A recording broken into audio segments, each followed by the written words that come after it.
Hi, my name is Michaela Metgown. Today I want to walk through with you through chapter 5 of the practical critical thinking. When we were given the assignment to work through pages 180 and 181, I felt that I wanted to be able to clarify what the information on here meant. And so I went ahead and created a few slides for you. So I'm going to show you that now. Here we are analyzing arguments. So we're going to pretend that we're the officer on duty and we're going to evaluate some arguments that were provided to us.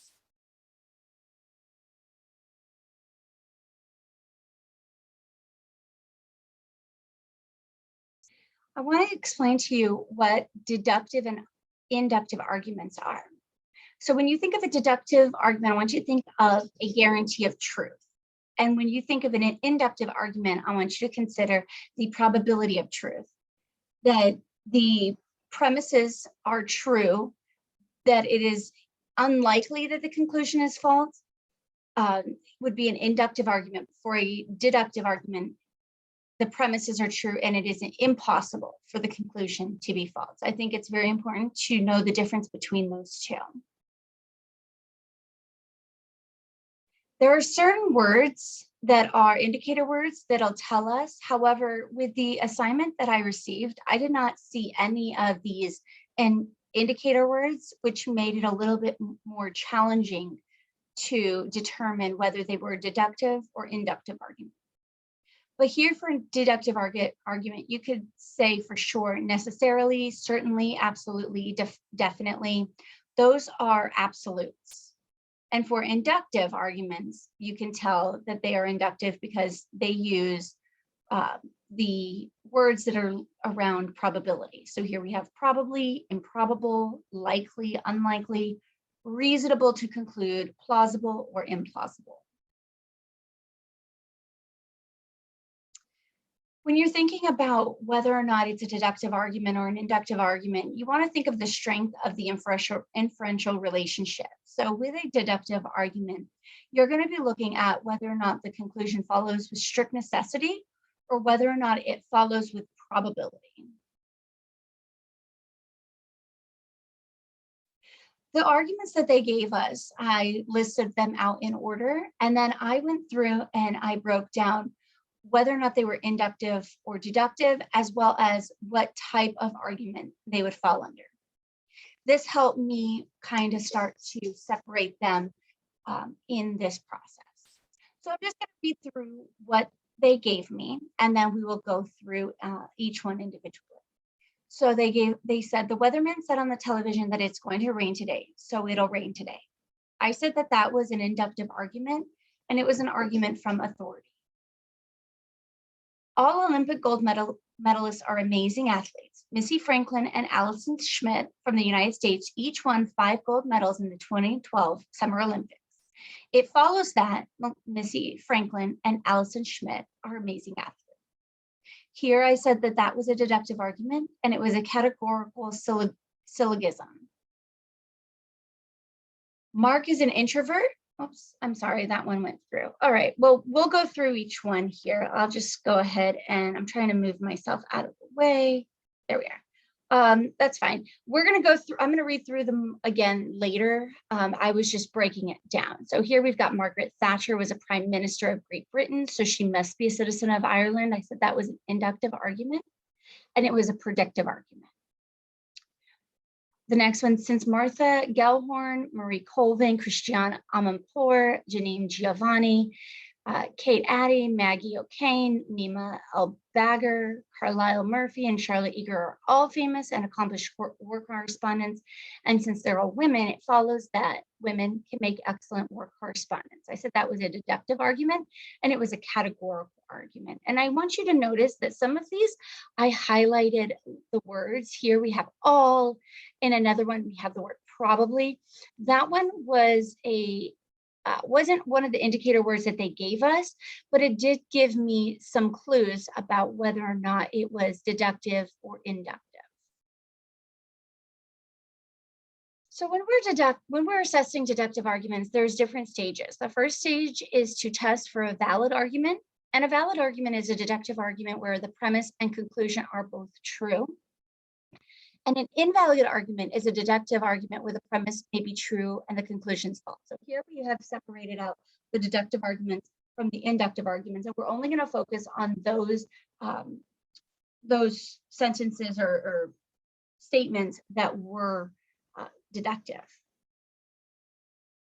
The second stage is that we are going to test for a sound argument, and this is where it's time to research. We have to find out if the premises of the argument are true or not. So here I broke it up into a chart. I thought it was a lot easier to kind of follow this.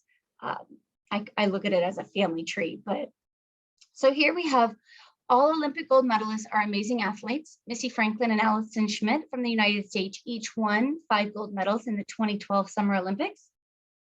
And then it follows that Missy Franklin and Allison Schmidt are amazing athletes. I've already broken it up, as you can see, that these are deductive arguments. Can the conclusion be false? I would say no, because they are athletes. And then I said, are all premises true? So because a conclusion can't be false, I would say it's a valid argument. And then are all premises true? I would say sound. They've already proven themselves to be amazing athletes. That's why they were in the Summer Olympics. The next one is Wookiees are large, hairy primate-like creatures, or Wookiees are frog dogs. Wookiees are not frog dogs, therefore Wookiees are large, hairy primate creatures. Again, we know that this is a deductive because we're working on that right now. Can the conclusion be false? Yes.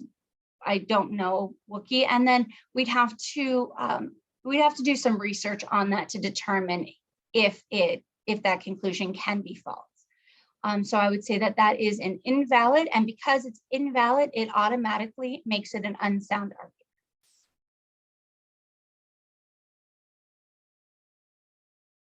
Here we have the statements, since these people are all famous and accomplished war correspondents, and since they're all women, it follows that women can make excellent war correspondents. This one took me a little bit of time to think about.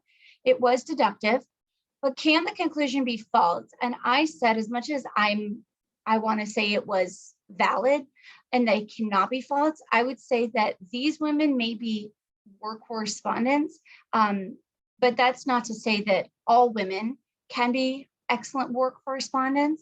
And so I would make that conclusion as invalid and therefore unsound.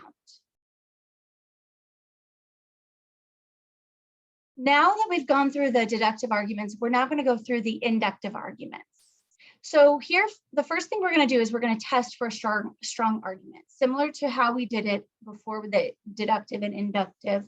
Here we are determining whether it is sound or weak. A sound argument is an inductive argument in which it's improbable that the premise is to be true, but then the conclusion false.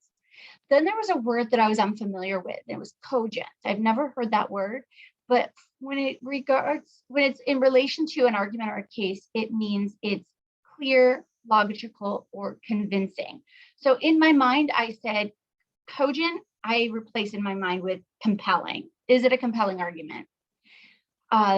Then we have weak arguments, an inductive argument in which the conclusion does not follow the premise. And when it's a weak argument, we can stop evaluating.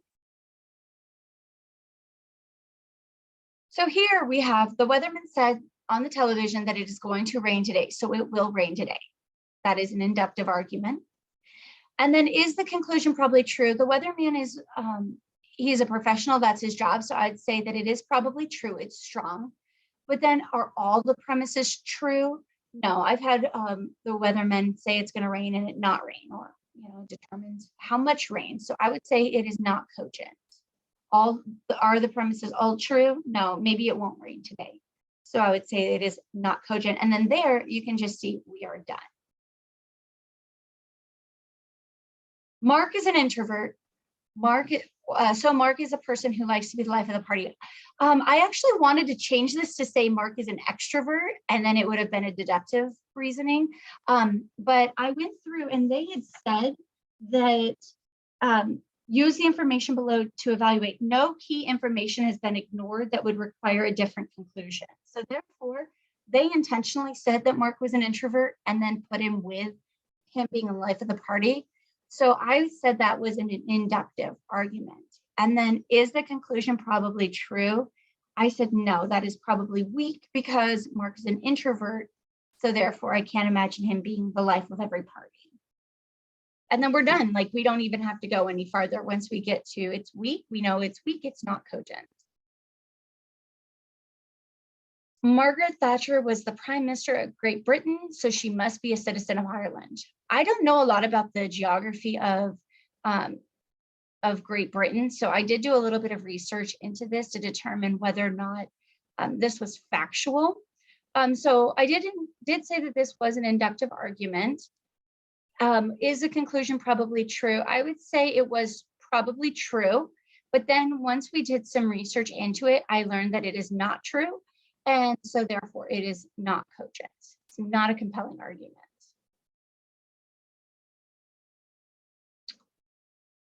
Sir Paul McCartney claims the tune Yesterday was just there one morning in his head when he woke up after dreaming of it being played by a string ensemble, so the song probably did come to him in a dream. That is an inductive argument. And then, is the conclusion probably true? It's a strong argument if he's the one who said it came to him in a dream, he had woken up.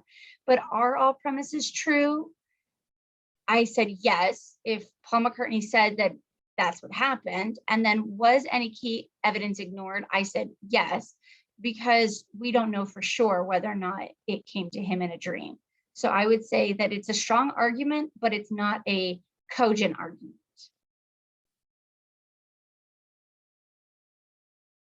All right, we have the last 4 cherry pies I bought from Marie Callender's restaurant were fabulous. So the next cherry pie I buy will be fabulous too. That's an inductive argument. Is the conclusion probably true? Yes, that makes it a strong argument.